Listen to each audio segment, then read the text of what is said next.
अचानक छोटे सूबों की डिबेट दोबारा सामने आ गई है। ये कभी गुम हो जाती है, कभी आ जाती है।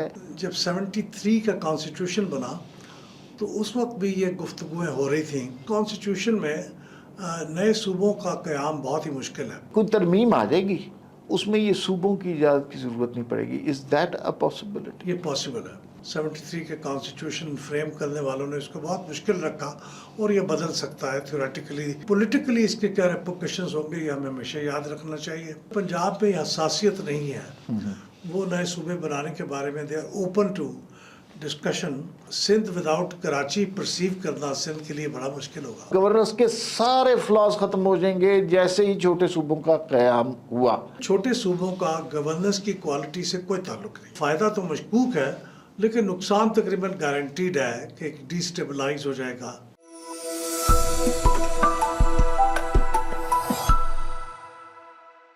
नाज़रीन अस्सलाम वालेकुम। वी न्यूज़ एक्सक्लूसिव में एक बहुत ही इम्पॉर्टेंट इंटरव्यू लेके आए हैं। आपने देखा है कि एक दफ़ा फिर बात शुरू हो गई है छोटे सूबों की, बल्दियाती निज़ाम की, गवर्नेंस की, जमहूरियत की मुख्तलिफ़ शक्लों की। उसके बारे में बात करने के लिए अहमद बिलाल महबूब से बेहतर शख्स कोई नहीं है पाकिस्तान में। ये प्रेसिडेंट भी हैं पिलडाइट के और गवर्नेंस के हवाले से, डेमोक्रेसी के हवाले से बहुत मुद्दत से इन्होंने बहुत ज़्यादा काम किया हुआ है। आपकी तशरीफ़ आवरी का बेइंतहा शुक्रिया। अचानक छोटे सूबों की डिबेट दोबारा सामने आ गई है। ये कभी गुम हो जाती है, कभी आ जाती है। ये ख्वाब कोई सच्चा ख्वाब है या डरावना ख्वाब है या बस ख्वाब ही है? बहुत शुक्रिया। ये बहुत मुश्किल है कहना कि ये कैसा ख्वाब है, लेकिन ये तजवीज़ बहुत पुरानी है। आपने जिस तरह ख़ुद फरमाया, ये जब 73 का कॉन्स्टिट्यूशन बना तो उस वक्त भी ये गुफ्तगुएं हो रही थी। मुझे याद है जमील निश्तर मरहूम, उन्होंने एक तजवीज़ लिखी थी जो मेरे पास उसका कुछ एक्सट्रैक्ट्स मौजूद हैं कि छोटे सूबे होने चाहिए और किस बुनियाद पे होने चाहिए। अच्छा, ये बहस 73 से चल रही है? 73 से चल रही है। ये बहुत कुछ for a certain segment of population ये बहुत यानी उनका फेवरेट मौजू है कि ये और एक सदारती निज़ाम हो या पार्लिमानी निज़ाम। हाँ, ये भी उनका फेवरेट मौजू है। और तीसरा ये कि मकामी हुकूमतों का निज़ाम कैसा हो और क्यों कर हो। ये भी ये तीन मौज़ूआत बार बार रिकर होते रहते हैं। देखिए, हमारे यहाँ तो 1973 का कॉन्स्टिट्यूशन ही एक बुनियाद है ना, जिसकी बुनियाद पे आप कुछ तब्दीलियाँ अपने निज़ाम में कर सकते हैं। तो उस कॉन्स्टिट्यूशन में नए सूबों का क़याम बहुत ही मुश्किल है, बना दिया गया है। ये मुझे बहुत अच्छी तरह अंदाज़ा है। आप रेफ़र कर रहे हैं कि सूबे की तरफ से 2/3 मेजॉरिटी होगी, लेकिन जो बातें सुनने में आ रही हैं, सुनी सुनाई बातें हैं और बदकिस्मती या खुशकिस्मती से सुनी सुनाई बातें हकीकत साबित होती है हमारे माशरे में कि कोई तरमीम आ जाएगी, उसमें ये सूबों की इजाज़त की ज़रूरत नहीं पड़ेगी। Is that a possibility? ये पॉसिबल है। देखिए, वो जो आर्टिकल है जो ये कहता है कि सूबों की असम्बली 2/3 मेजॉरिटी से पहले करारदाद पास करें जिनके बॉर्डर या जिनकी लिमिट्स को चेंज करना मकसूद है, और फिर वो पार्लियामेंट में आए जहाँ 2/3 मेजॉरिटी से पास हो। तो ये मुमकिन है कि आप पार्लियामेंट में 2/3 मेजॉरिटी से इस पर्टिकुलर आर्टिकल को मॉडिफाई कर लें और कहें कि नहीं, ये सिर्फ पार्लियामेंट 2/3 मेजॉरिटी से इसका फ़ैसला कर सकती है क्योंकि ये कॉन्स्टिट्यूशनल अमेंडमेंट होगी और ये हम कर लेंगे। आफ्टर ऑल देखिए ना, इंडिया में तो बहुत ही आसान है कि वहाँ पे तो सिंपल मेजॉरिटी से पार्लियामेंट ये फ़ैसला करती है और सूबों से सिर्फ पूछ लेती है भी आपकी क्या राय है, और वो राय बाइंडिंग नहीं होती पार्लियामेंट पे। अच्छा, तो इसलिए वहाँ इतनी आसानी से बन जाते हैं। लेकिन हमारे यहाँ 73 के कॉन्स्टिट्यूशन फ्रेम करने वालों ने इसको बहुत मुश्किल रखा और ये बदल सकता है theoretically, legally it is possible. 28वीं तरमीम के ज़रिए ये मुमकिन है? जी हाँ, मुमकिन है, लेकिन लीगली तो पॉसिबल है, कॉन्स्टिट्यूशनली पॉसिबल है, लेकिन पॉलिटिकली इसके क्या रेपरकशंस होंगे ये हमें हमेशा याद रखना चाहिए कि जब ये तरमीम आएगी तो अचानक एक तूफ़ान खड़ा होगा, स्पेशली सिंध प्रोविंस में तो होगा। باقی پروونسز کا میں کہہ نہیں سکتا، کیونکہ بیسیکلی آپ صوبے کے اختیارات کو کم کر رہے ہیں اس کے ذریعے سے. اور سندھ چونکہ بہت حساس واقع ہوا ہے نسبتاً دوسرے صوبوں کے اپنے نئے پروونسز کی کریشن کے معاملے میں، تو ان کو صاف ظاہر ہے یہ پتہ ہوگا کہ اس کا مقصد کیا ہے. تو وہاں پہ ایک تحریک اٹھ کھڑی ہوگی جو اس سارے معاملے کو الٹ سکتی ہے. ہم نے ماضی میں دیکھا اس سے بہت کم حساس ایشوز پہ، مثلاً چولستان کی کینالز کا معاملہ تھا، صرف پنجاب کا پانی ہی اس میں استعمال ہونا تھا، سندھ کا کوئی نقصان اس میں نہیں ہونا تھا. لیکن وہاں پہ ایک تحریک اٹھ کھڑی ہوئی کہ انڈس کا پانی ہے، آپ کیسے اس کو ہماری اجازت کے بغیر استعمال کر سکتے ہیں، حالانکہ ان کا شیئر لکھا ہوا ہے وہ انٹیکٹ ہے. تو ہمیں واپس لینا پڑا، وفاقی حکومت کو پورا منصوبہ ہی لپیٹ دیا گیا. اتنا زبردست ایجیٹیشن تھا. تو صوبہ بننے کا معاملہ تو اس سے کہیں زیادہ. Why do you think Punjab is not very sensitive about it? دیکھیے پنجاب ایک تو بڑا صوبہ ہے، تو وہ بہت سیکیور ہے اپنے معاملات کے بارے میں نسبتاً دوسرے صوبوں کے. تو وہ یہ محسوس، جس طرح آپ نے دیکھا ہوگا کہ پنجاب اسمبلی میں بڑے آرام سے متفقہ طور پہ 2/3 بھی نہیں، متفقہ طور پہ قرارداد پاس ہو گئی تھی کہ ساؤتھ پنجاب کو الگ صوبہ بنایا جائے، بہاولپور کو الگ صوبہ بنایا جائے. یہ 2 الگ صوبے پنجاب سے ہی کارو آؤٹ ہونے تھے، لیکن پنجاب اسمبلی نے اس کو متفقہ طور پہ منظور کیا. تو اس کا مطلب پنجاب میں حساسیت نہیں ہے. وہ نئے صوبے بنانے کے بارے میں they are open to discussion. اور اسی طرح خیبر پختونخوا اسمبلی میں بھی قرارداد پاس ہو گئی تھی کہ ہزارہ کو صوبہ بنا دیا جائے. تو یہاں پہ سندھ کی ایک کلچرل بیک گراؤنڈ ہے، ایک لنگوسٹک ایتھنک بیک گراؤنڈ ہے. اور وہاں پہ جو 1947 کے بعد جو پاپولیشن کی جو ڈیموگرافک چینج ہوئی، اور جو پھر بعد میں ایم کے بننے کے بعد پھر ایک پولرائزیشن جو بہت بڑھ گئی، اس بیک گراؤنڈ میں سندھ کے اندر جو پرانے سندھی ہیں وہ یہ سمجھتے ہیں کہ اب ایک بار پھر ہمارے حقوق پہ ڈاکہ ڈالا جائے گا. یہ تو ہسٹوریکل ایگزامپل ہوگی. پولیٹیکل ایگزامپل میں کیا یہ فٹ ان کرتے ہیں؟ آپ کے کراچی پیسہ کمانے والا شہر ہے، پیپلز پارٹی کی حکومت اگر باقی سندھ پہ ہوگی اور کراچی پہ نہیں ہوگی تو وہ اتنے اسٹرانگ نہیں ہو سکیں گے، اور یہی سارا مسئلہ ہے. جی یہ بھی ایک بہت بڑا مسئلہ ہے. لیکن میرے خیال میں انڈر کرنٹ جو ہے وہ ایتھنیسٹی کے زیادہ اسٹرانگ ہے. دیکھیں نا، اگر کراچی زیادہ پیسے کماتا ہے تو الٹیمیٹلی تو پھر وہ نیشنل فائنانس کمیشن کے تھرو ری ڈسٹریبیوٹ ہوتے ہیں نا. ٹھیک. تو وہ تو پھر جس صوبے کی جتنی آبادی یا دوسرے اس کے کرائٹیریا کے مطابق حصہ بنے گا وہ اسے ملے گا. ٹھیک. لیکن کراچی چونکہ ایک بہت بڑا شہر ہے، سندھ وداؤٹ کراچی پرسیو کرنا سندھ کے لیے بڑا مشکل ہوگا. اچھا مجھے یہ بتائیے سر کہ آئیڈیا جب بھی یہ کوائن ہوا کہ بھئی چھوٹے صوبے بنانے چاہیے، الزام دیا گیا گورننس کو. یہ درست ہے کہ گورننس میں بہت فلاز ہیں، بہت زیادہ امپرومنٹ کی ضرورت ہے، لیکن یہ کیا گارنٹی ہے؟ ہمارے ذہن میں تو یوں لگتا ہے، ہمیں جو یہ آئیڈیا بتایا جا رہا ہے کہ یہ میریکل ہو جائے گا اور گورننس کے سارے فلاز ختم ہو جائیں گے جیسے ہی چھوٹے صوبوں کا قیام ہوا. اس بات میں کتنی حقیقت ہے؟ دیکھیے اس سے پہلے میں ایک اور ذرا تھوڑی سی جی چیز کو اٹھانا چاہتا ہوں کہ بار بار جب یہ بات ہو رہی ہے نا تو ایڈمنسٹریٹو یونٹس کے الفاظ استعمال ہوتے ہیں. اب ایڈمنسٹریٹو یونٹ جو ہے وہ صوبہ نہیں ہے. ایڈمنسٹریٹو یونٹ تو ڈویژن ہے، ڈسٹرکٹ ہے، تحصیل ہے. ٹھیک ہے. تو صوبہ اصل میں جو کہنے والے ہیں ان کو یا تو کلیئرلی ایک کلیئرٹی کرنی چاہیے ٹھیک کہ یہ صوبہ ہے، اور پھر بحث تو اب صوبوں پہ ہی ہو رہی ہے. تو ایک تو یہ بات کلیئر ہونی چاہیے، کیونکہ جو تجویز دے رہے ہیں کیا ان کے ذہن میں کوئی ایسا خاکہ ہے کہ ایک صوبے کے اندر ایڈمنسٹریٹو یونٹس بن جائیں، چیف منسٹر وہی رہے، لیکن کچھ مزید خود مختاری دے کے اس کے تحت ہی کوئی صوبے بن جائیں. چونکہ تجویز واضح نہیں ہے تو اس لیے ہم اس کے بارے میں یقین سے نہیں کہہ سکتے. لیکن یہ جو گورننس کی امپرومنٹ کی بات ہے، دیکھیے چھوٹے صوبوں کا گورننس کی کوالٹی سے کوئی تعلق نہیں ہے. एब्सोल्युटली कोई ताल्लुक नहीं है। ये महज एक कहने की बात है कि चूँकि आबादी बढ़ गई है 4 गुना, तो अब हमारी सूबे भी बढ़ जाने चाहिए। मैं आपको एक 2 मिसालें देता हूँ। इंडिया के अंदर जो उत्तर प्रदेश है उसकी आबादी लगभग पूरे पाकिस्तान के बराबर है। 242-43 मिलियन की आबादी है, और पाकिस्तान की भी लगभग इतनी है जब लास्ट सेंसस हुआ था।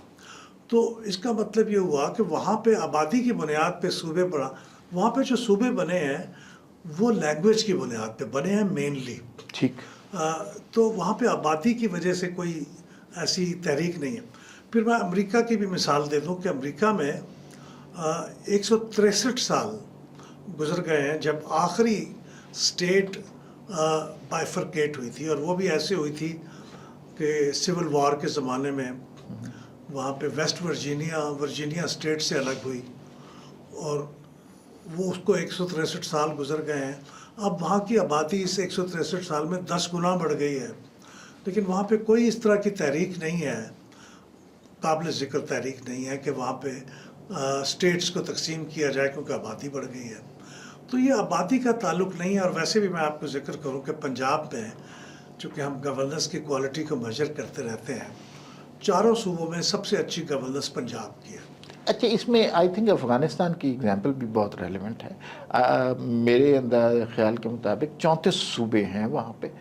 वहाँ गवर्नेंस का हाल जितना बुरा है उससे ज़्यादा बुरा क्या हो सकता है? तो छोटे सूबे गारंटी नहीं हो सकते। बिल्कुल गारंटी नहीं है, उसके और फैक्टर्स हैं, उनके ऊपर गौर करना चाहिए। और सूबों का मामला ये है कि कास्ट बेनिफिट देखें तो फ़ायदा तो मशकूक है, लेकिन नुकसान तकरीबन गारंटीड है कि डिस्टेबलाइज हो जाएगा हमारा मुल्क। पहले ही कुछ हिस्सों में इंस्टेबिलिटी है, अब ये सिंध में भी हो जाए तो ये कहाँ की अक्लमंदी है कि ऐसा किया जाए। अच्छा, ये आपने ये टर्मिनोलॉजीज़ पे बात कर लेते हैं। छोटे सूबे एक अलहदा टर्म है, एडमिनिस्ट्रेटिव यूनिट एक अलहदा टर्म है, बल्दियाती निज़ाम एक अलहदा कॉन्सेप्ट है। जब बल्दियाती निज़ाम के होते हुए, ये बिल्कुल दुरुस्त है कि वो उस तरह इम्प्लीमेंट नहीं हुआ हमारे यहाँ, लेकिन होते हुए फिर छोटे एडमिनिस्ट्रेटिव यूनिट की क्या तुक है? जी बिल्कुल। देखिए, ये बात याद रखने की है कि सूबे बने या ना बने, local government, effective strong local government in any case चाहिए। क्योंकि सूबे बन भी जाएंगे तो वो ज़ाहिर है तहसील लेवल पे तो नहीं बनेंगे ना, ज़िले के लेवल पे तो नहीं बनेंगे, वो तो फिर बड़े लेवल पे होंगे। तो आपको आवाम की दहलीज तक पहुंचने के लिए, जिसको आमतौर पे हम मुहावरे में कहते हैं, आपको लोकल गवर्नमेंट तो बहरहाल चाहिए। लेकिन अगर इफ़ेक्टिव लोकल गवर्नमेंट बन जाए तो फिर सूबे की ज़रूरत शायद नहीं रहेगी। ठीक। और जब मैं इफ़ेक्टिव लोकल गवर्नमेंट कहता हूँ तो मेरी उससे मुराद ये होती है कि कॉन्स्टिट्यूशन में लिख दें कि लोकल गवर्नमेंट के बड़े बड़े जो उसकी तफसीलात हैं वो ये होंगी। जैसे हमारे कॉन्स्टिट्यूशन में प्रोविंशियल गवर्नमेंट के बारे में लिखा गया है, फेडरल गवर्नमेंट के बारे में लिखा गया है, वैसा ही लोकल गवर्नमेंट के बारे में लिख दें कि उसके इख्तियारात क्या होंगे, उसके वसाइल की तकसीम किस बुनियाद पे होगी, उसके जो बड़े बड़े, उसके मिसाल के तौर पे कितने टीयर की लोकल गवर्नमेंट होगी, 3 टीयर की होगी, 2 टीयर की होगी, और ये कि कितने साल के लिए इसकी मुद्दत होगी। इंडिया ने 45 साल वहाँ पे कॉन्स्टिट्यूशन बनने के 45 साल बाद इस नतीजे पे पहुँचे कि कॉन्स्टिट्यूशन में लोकल गवर्नमेंट का जिक्र किए बगैर और गारंटी दिए बगैर लोकल गवर्नमेंट बहुत ही इनफेक्टिव होगी। तो वहाँ उन्होंने तरमीम की, फिर 94-93 में 2 तरमीमें की। एक निचली सतह की लोकल गवर्नमेंट, पंचायत जिसे कहते हैं, एक ऊपर सतह की जिसको वो म्यूनसिपैलिटीज़ कहते हैं। और उसके बाद वहाँ पे लोकल गवर्नमेंट का सिस्टम कुछ स्टेबलाइज हुआ। छोटी छोटी तफसीलात अभी भी वहाँ पे स्टेट्स को तय करने की आज़ादी है, लेकिन मेजर चीज़ें वो कॉन्स्टिट्यूशन में दर्ज हो गई। तो इफ़ेक्टिव करने के लिए एक तो ये ज़रूरी है कि आप कॉन्स्टिट्यूशन के अंदर बुनियादी चीज़ें लिख दें ताकि सूबों को एक हॉस्टेज ना बना सकें लोकल गवर्नमेंट को, क्योंकि कॉन्फ्लिक्ट ऑफ इंटरेस्ट है। सूबों के वसाइल, सूबों के इख्तियारात वो अपने हाथ से नहीं जाने देना चाहते। इसलिए पिछले कई सालों की गवर्नेंस इंप्रूव होगी बल्दियाती निज़ाम से? बिल्कुल होगी, ये मिथ है। लेकिन अगर वो इफेक्टिव लोकल गवर्नमेंट हो। अच्छा, ये इसलिए मैं कह रहा हूँ, और correct me if I am wrong, Karachi में लोकल गवर्नमेंट है, मेयर हैं हमारे। कराची के जो हालात हैं अब हमें कुछ बताने की ज़रूरत नहीं है, तो इसका मतलब है कि ये भी मिथ है कि लोकल गवर्नमेंट अगर बहुत फ़ाल हो जाएंगी, और वो बड़े फ़ाल हैं मुर्तज़ा वहाब साहब, तो सब कुछ ठीक हो जाएगा और दूध और शहद की नहरें बहना लग जाएंगी। नहीं, ना वो फ़ाल है और ना वो बाइख्तियार है। ये आपको टेलीविज़न की स्क्रीन पे बहुत एक्टिविटी नज़र आएगी, लेकिन वो बिल्कुल इनफेक्टिव लोकल गवर्नमेंट है वहाँ की, कराची की बात। कराची की और किसी भी जगह की। खैबर पख्तूनख्वा की ले लें, हालांकि वो डायरेक्टली इलेक्टेड तहसील नाज़िम है, वो भी इनफेक्टिव है। सिंध की भी इनफेक्टिव है, बलूचिस्तान की भी इनफेक्टिव है। कॉन्स्टिट्यूशन में लिख दें, और उनके जो पैसे हैं ना, मैं आप ये कहने लगा था कि पिछले कई सालों का एवरेज ये है कि लोकल गवर्नमेंट्स को सिर्फ 5% डेवलपमेंट फंड्स का मिला है, जो कि इंतहाई कम है। दुनिया में जहाँ इफेक्टिव गवर्नमेंट्स कायम हैं वहाँ 35 से 50% लोकल गवर्नमेंट्स के ज़रिए खर्च होता है। ठीक है। कोई भी डेवोल्यूशन, पैसे की डेवोल्यूशन के बगैर, फाइनेंशियल डेवोल्यूशन के बगैर कोई मानी नहीं रखती। ठीक है। किताबों में जो मर्जी लिख दें, पैसे ना दें, कुछ भी नहीं होगा। ठीक। तो इसलिए कॉन्स्टिट्यूशन में जो अमेंडमेंट हो, उसके बाद ये भी अमेंडमेंट हो कि नेशनल फाइनेंस कमीशन जिस तरह से सूबों को पैसे देता है, इस तरह लोकल गवर्नमेंट के भी हिस्से किसी क्राइटेरिया के मुताबिक डायरेक्टली ट्रांसफ़र कर दें। ये जब लोकल गवर्नमेंट्स बन जाएंगे तो प्रोविंशियल गवर्नमेंट्स की हेजेमनी भी कम हो जाएगी, जो मैं समझता हूँ कि बुनियादी सबब है नए सूबे बनाने की इस तजवीज़ का, कि उनके ख्याल में सूबे अब कई दफ़ा स्टेट इन स्टेट की तरह बिहेव करते हैं। कोई कौमी लेवल की तजवीज़ होती है तो उसको वो वीटो कर देते हैं। तो मेरे ख्याल में ये सबब है, अगर ये तजवीज़ हो जाए कि लोकल गवर्नमेंट्स बाइख्तियार हो जाए, उनको पैसे मिलने लगे गारंटीड बाय द कॉन्स्टिट्यूशन, तो मेरे ख्याल में एक तवाज़ुन पैदा हो जाएगा federal, provincial and local governments के अंदर। ठीक है, एक आवाज़ हम और भी सुन रहे हैं, और वो है NFC अवार्ड के मुतालिक, और उसमें ये कहा गया और मुतअद्दिद बार हमने ये आवाज़ सुनी है कि सूबों के पास सारे पैसे चले जाते हैं, वफाक के कुछ मौज़ूआत होते हैं जिसमें हेल्थ और एजुकेशन, डिफेंस बुनियादी तौर पर बुनियादी मौज़ूआत हैं। वफाक तो आपका कंगाल होता है, वफाक आपका कर्ज़े मांग रहा होता है, जबकि सूबों के पास शायद उनकी ज़रूरत से ज़्यादा पैसे जाते हैं, रिटर्न नहीं आ रहा। इस दलील के बारे में आप क्या कहते हैं? ये इस वक्त जो हालात हैं उसमें तो ये दलील बिल्कुल दुरुस्त है। असल में जब ये 18वीं तरमीम हुई थी तो उस वक्त माहौल ज़रा मुख्तलिफ था, और हमें ये लग रहा था कि वफाक अपने महसूलात में इजाफ़ा करेगा, और महसूलात में इजाफ़ा होने के बाद जो उसका शेयर है, जो इस वक्त 50% से कम है, वो इतना काफ़ी होगा कि वो उसके अखराजात को कवर कर लेगा, जैसे डिफेंस है, जो कर्ज़ों की सूद की अदायगी है, वगैरह वगैरह। लेकिन ऐसे हुआ नहीं। वफाक के महसूलात में तो कमी हुई, क्योंकि हमारा जो बिज़नेस है वो अनफॉर्चुनेटली उस तरह से नहीं बढ़ा। तो गलती ये हुई है कि उसके अंदर ये लिख दिया गया कि सूबों के जो शेयर है वो कम नहीं हो सकता, ज़्यादा तो हो सकता है, कम नहीं हो सकता।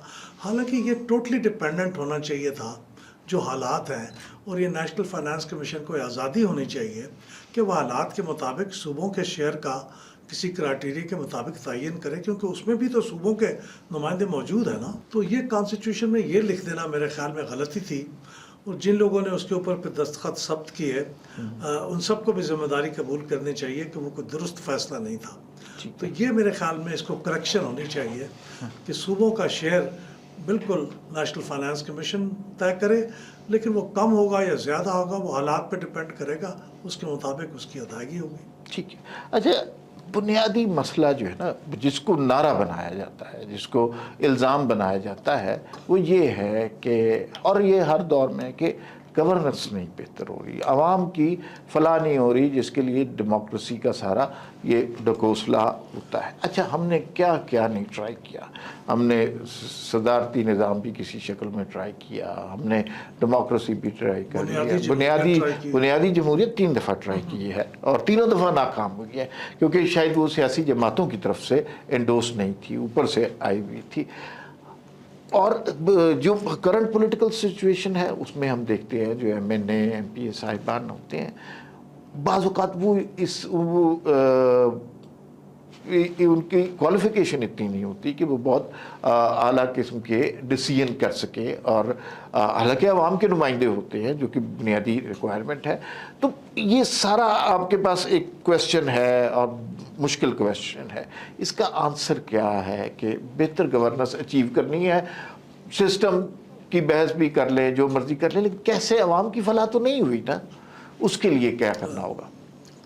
دیکھیے، پہلے تو بات یہ ہے کہ جو عوام کے نمائندے ہوتے ہیں نا، وہ اس لیے نہیں چنے جاتے کہ وہ کوئی ارسطو ہوتے ہیں، ٹھیک، کوئی فلاسفر ہوتے یہ ہیں. بات بالکل درست وہ ہے. اس لیے چنے جاتے ہیں کہ ان کو اپنے علاقے کے لوگوں کا اعتماد حاصل ہوتا ہے. Agreed. یہی بنیاد ہے جمہوریت کی، کہ پھر وہ جو اعتماد لے کے آتے ہیں وہ اپنی گراؤنڈ ریالٹیز کے بنیاد پہ آپ کو بتاتے ہیں، اور آپ پھر فیصلے عوام کے مطابق کرتے ہیں.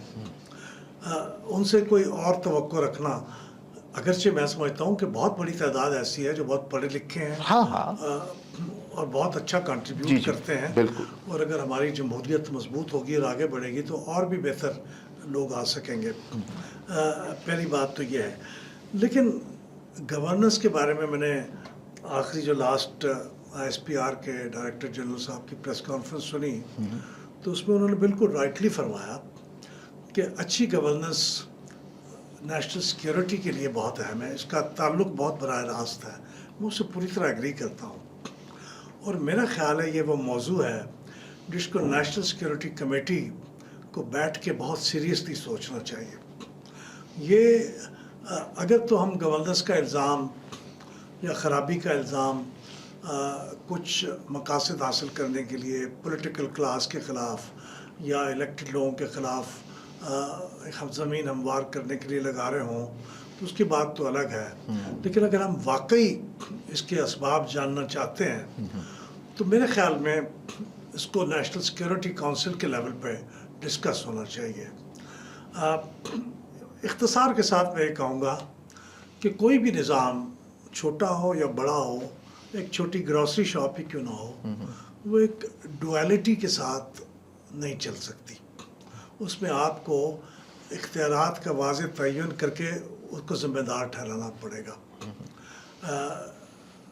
تو یہ طے کرنا چاہیے. میرے خیال میں ہماری گورننس کی جو خرابی ہے اس کی بنیاد یہ ہے، اور ان کو الزام کی بات نہیں، یہ سمجھنے کی بات ہے کہ بعض اوقات الیکٹڈ لوگ بھی اپنا کو پرسپیکٹو سمجھا سکتے ہیں، اور بعض اوقات جو ملٹری کے لوگ ہیں جو کہ ہماری نیشنل سیکیورٹی کونسل میں بیٹھے ہوئے ہیں وہ بھی اپنا پرسپیکٹو اس میں لے کے آئیں. تو ایک کونسل بنی، کمیٹی بنی اس لیے تھی کہ دونوں پرسپیکٹو شیئر ہوں اور پھر کوئی فیصلہ ہو. میرے خیال میں تو over a period of time دیکھیے نا، آپ نے سارے نظام گنوا دیے اور پھر بھی گورننس نہیں امپروو ہو رہی. ہماری اکانومی بھی پرابلم میں ہے.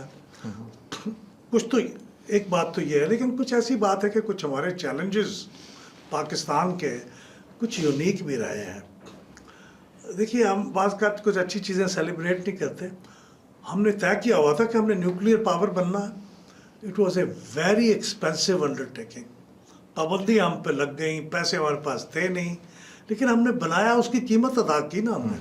ہمارا خیال تھا یہ ورتھ وائل ہے. تو جو قیمت ہم نے ادا کی وہ آج ہماری گورننس میں ریفلیکٹ کر رہی ہے، ہماری تعلیم میں ریفلیکٹ کر رہی ہے، ہماری صحت میں ریفلیکٹ کر رہی ہے.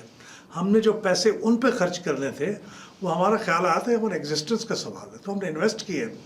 تو یہ بھی مد نظر رکھنا چاہیے کہ جو لوگ آج یہ کہتے ہیں گورننس خراب ہو گئی، انہیں یقین رکھنا چاہیے کہ ہم نے اپنی بساط سے زیادہ پیسے خرچ کیے. ایک زمانے میں ہم پہ الزام لگتا تھا کہ ہمارا جی ڈی پی کا اتنے پرسنٹ، اور جو دوسرے ملک ہیں وہ جی ڈی پی کا بہت کم پرسنٹ خرچ کرتے ہیں. تو ہم نے کیا، ہمیں اس پہ خوشی ہے، فخر ہے، کیونکہ اب ثابت ہو گیا ہے کہ اس کے بغیر ہماری ایگزسٹنس خطرے میں تھی. تو یہ بھی فیکٹر ذہن میں رکھنا چاہیے، اس کی قیمت ہم نے ادا کی ہے. میں آپ کی موجودگی کا فائدہ اٹھاتے ہوئے بہت سارے ایسے سوال کر رہا ہوں جو ہمارے معاشرے میں متس ہیں یا اوکیجنل سلوگن سامنے آ جاتے ہیں. اس میں سے ایک اور بڑا دلچسپ بات یہ ہے، اور بعض اوقات وہ صحیح بھی لگتی ہے اور بعض اوقات اس پہ بڑے سوال بھی اٹھتے ہیں، ٹیکنوکریٹس ہونے چاہیے. پڑھے لکھے لوگ ہوتے ہیں، بہترین سوٹ پہنتے ہیں، انگریزی بولتے ہیں، اچھی پریزنٹیشن دیتے ہیں، انٹرنیشنل نیشنل لیول پہ کانٹیکٹس ہوتے ہیں. ہمارا جو پولیٹیکل لوگ ہیں، ہماری بدقسمتی سے ہماری تاریخ میں 2 ایجوکیشن منسٹر ایسے رہے ہیں جو ان پڑھ تھے. تو یہ پولیٹیکل کلاس کی وجہ سے ہوتا ہے. تو ٹیکنوکریٹ کی گورنمنٹ ہو تو کیسا رہے گا؟ یہ پہلی دفعہ یہ سوال نہیں ہے, یہ تو سوال آپ کو 40-50 سال سے سن رہے ہیں. جی یہ دیکھیے, یہ بھی ایک ان انفارمڈ سا ایک مت ہے کہ ٹیکنوکریٹس کی گورنمنٹ جو ہے, ہم وہ بھی تو ٹرائی کر چکے ہیں نا جی بہت دفعہ, اور اس سے کوئی ایسی تبدیلی نہیں آئی جو بہت سسٹینیبل ہو, جس سے آپ, اور ہم ہی نے نہیں, صرف یہ دنیا کے اور ملکوں نے بھی کیا. مثلا میں بنگلہ دیش میں 2008 میں الیکشنز کو مانیٹر کرنے کے لیے گیا تھا. اس سے پہلے 3 سال تقریباً کم و بیش 30 سال وہاں پہ ٹیکنوکریٹس کی گورنمنٹ تھی. تو بالآخر ان کو الیکٹڈ گورنمنٹ کے لیے جانا پڑا, کیونکہ ان کو احساس ہوا کہ وہ جو فیصلے کرتے ہیں اسے عوام کی تائید حاصل نہیں ہوتی, عوام اسے سپورٹ نہیں کرتے. تو دیکھیے یہ ایک بنیادی بات ہے نا کہ ہماری کانسٹیٹیوشن میں لکھا ہوا ہے کہ عوام کے جو الیکٹڈ نمائندے ہیں ان کے تھرو اسٹیٹ کا کاروبار چلایا جائے گا. یہ ایک طے شدہ بات ہے. ٹھیک. اور جو ٹیکنوکریٹس ہیں ان کی اپنی اہمیت ہے, وہ ان کو اسسٹ کریں گے, ان کے ساتھ پالیسیاں ڈسکس کریں گے, ان کی مدد لی جائے گی, لیکن وہ سیاستدانوں کا یا الیکٹڈ لوگوں کا, ٹو بی ایگزیکٹ, ان کا نعم البدل کبھی بھی نہیں ہو سکتے. کئی ٹیکنوکریٹس ہیں وہ بھی الیکٹ ہو جاتے ہیں. اس لیے سینٹ کا جو ادارہ ہے اس کے اندر آپ دیکھیں ٹیکنوکریٹس کی سیٹس بھی ہیں. ہم وہ کرتے یہ ہیں کہ ٹیکنوکریٹس کی بجائے وہ نان ٹیکنوکریٹس کو بھی الیکٹ کر لیتے ہیں, لیکن وہ اسی لیے تھا کہ ٹیکنوکریٹس کی اہمیت ہے, وہ سیٹیں کم ہیں تو کچھ بڑھا بھی لی جائے, لیکن وہ نعم البدل نہیں ہیں. وہ بھی الیکٹ ہو کے آئیں گے تو جب ہی وہ اپنا رول ادا کریں گے, ورنہ نہیں کریں گے. ٹھیک ہے. ون لاسٹ کوشچن, اور یہ موجودہ سسٹم کے بارے میں. اچھا, یہ جو کرنٹ فارم آف ڈیموکریسی ہمارے پاس ہے, حکومت کے وزراء اس کو خود ہائیبرڈ نظام کہہ چکے. اس کے ثمرات بھی ہم نے دیکھے, نقصانات بھی ہوں گے, لیکن ہم نے عسکری سطح پر اور سفارتی سطح پر بہت سی کامیابیاں حاصل کی ہیں. جو کمزور پہلو ہے ہمارا وہ ہماری معیشت ہے. اس نظام کے ساتھ, جس کو آپ ڈیموکریسی کہیں یا ہائیبرڈ نظام کہیں, آپ آگے ہمیں معیشت کی ترقی بھی کی طرف اور عوام کی طرف فلاح کی طرف جاتے دیکھ رہے ہیں, اور کیا یہ نظام سسٹینیبل ہے یا اس کے درمیان کریکس نیچرل ہیں؟ یہ لانگ ٹرم تو سسٹینیبل نہیں ہے دنیا میں کہیں بھی. دیکھیے, میں نے کہا ڈوالٹی کا لفظ استعمال کیا تھا, آپ نے ہائیبرڈ کی بات کی ہے. نظام جو ہے نا, یہ ہو سکتا ہے کہ آپ ایک ڈکٹیٹرشپ ہو ملک میں, آپ بادشاہت ہو ملک میں, آپ ون پارٹی رول ہو جیسے چائنا میں ہے, وہ ڈیلیور کر سکتا ہے. جمہوریت بھی ڈیلیور کر سکتی ہے, لیکن یہ نہیں ہو سکتا کہ وہ آدھی جمہوریت ہو اور آدھی غیر جمہوریت اور وہ ڈیلیور کر دے. وہ بڑا مسئلہ ہوگا. یہ ڈویلٹی از دا کی. تو یہ ہمیں ہو سکتا ہے فوری طور پہ کچھ ایشوز ہیں ان کے لیے ان کو حل کریں, اور اس کے لیے ہم نے ایک ادارہ جو میں پھر ذکر کروں گا, نیشنل سیکورٹی کمیٹی بنائی تھی. وہ اسی لیے بنائی تھی کہ ہمارے جو بڑے فیصلے ہیں جن کا امپیکٹ ہوتا ہے نیشنل سیکورٹی پہ, وہ باہمی مشورے سے ہوں. وہاں فوج کی قیادت بھی بیٹھی ہو, سول کی قیادت بھی بیٹھی ہو, اور مشورہ کریں. لیکن انفارچونیٹ یہ ہے کہ اس کا اجلاس ہی نہیں ہوتا. 1 سال تو ایسا گزرا ہے 2 سال پہلے جس میں ایک میٹنگ بھی نہیں ہوئی نیشنل سیکورٹی کمیٹی کی. تو اس کو صرف فائر فائٹنگ کے لیے نہیں استعمال کیا جائے, یا کوئی کرائسس پیدا ہو جائے تو پھر اجلاس ہو. میرے خیال میں اس کو فعال بنایا جائے, اس پہ بیٹھ کے بات کی جائے باہمی مشورے سے. یہ امریکہ میں بھی ہوتا ہے, نیشنل سیکورٹی کونسل ہوتی ہے, وہاں پہ فوجی قیادت آتی ہے, وہ بتاتی ہے, ان کی بات کو وزن دیا جاتا ہے, اس کو انکارپوریٹ کیا جاتا ہے پالیسیوں میں, فیصلوں میں. ہمیں بھی کرنا چاہیے, کیونکہ یہ ایک حقیقت. اور ہمارے ملک میں شاید فوج کی اہمیت امریکہ سے بھی زیادہ ہے, کیونکہ ہمارے ہاں فوج کا ایک رول رہا ہے, اس کا ایک ادارہ ہے, اس کے مقابلے میں سیاسی ادارے اتنے مضبوط نہیں ہیں. تو ہمیں زیادہ ان سے مدد لینی چاہیے, ان کی رائے لینی چاہیے, لیکن اس کو ہمیشہ بلینڈ کرنا چاہیے الیکٹڈ لوگوں کی رائے سے, پھر ہی وہ چیزیں آگے بڑھ سکتی ہیں.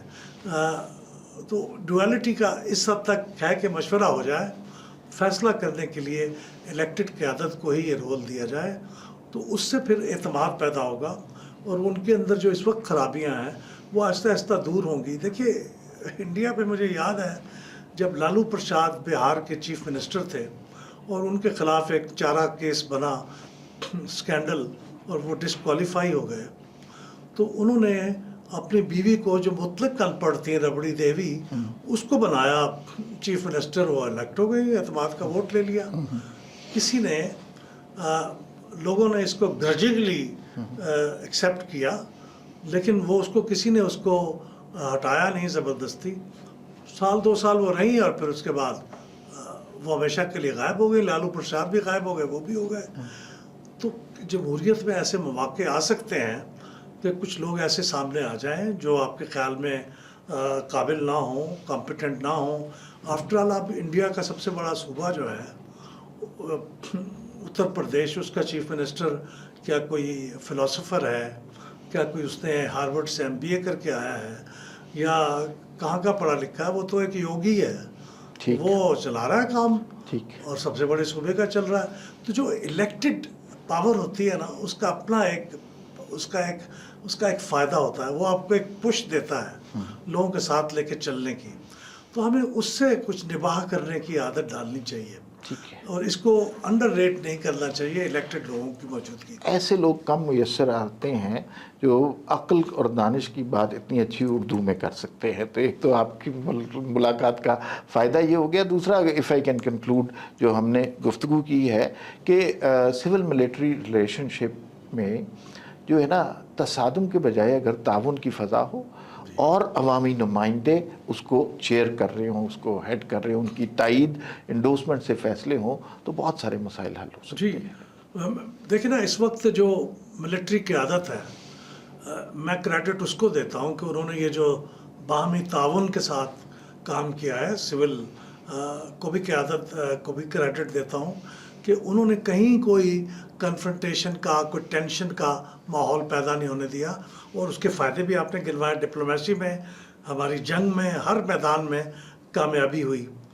लेकिन इसको इंस्टीट्यूशनलाइज करने की ज़रूरत है कि ये ताउन नेशनल सिक्योरिटी कमेटी के ज़रिए से इंस्टीट्यूशनलाइज हो जाए। ठीक है अहमद बिलाल साहब, आपकी तशरीफ़ आवरी का बेइंतहा शुक्रिया।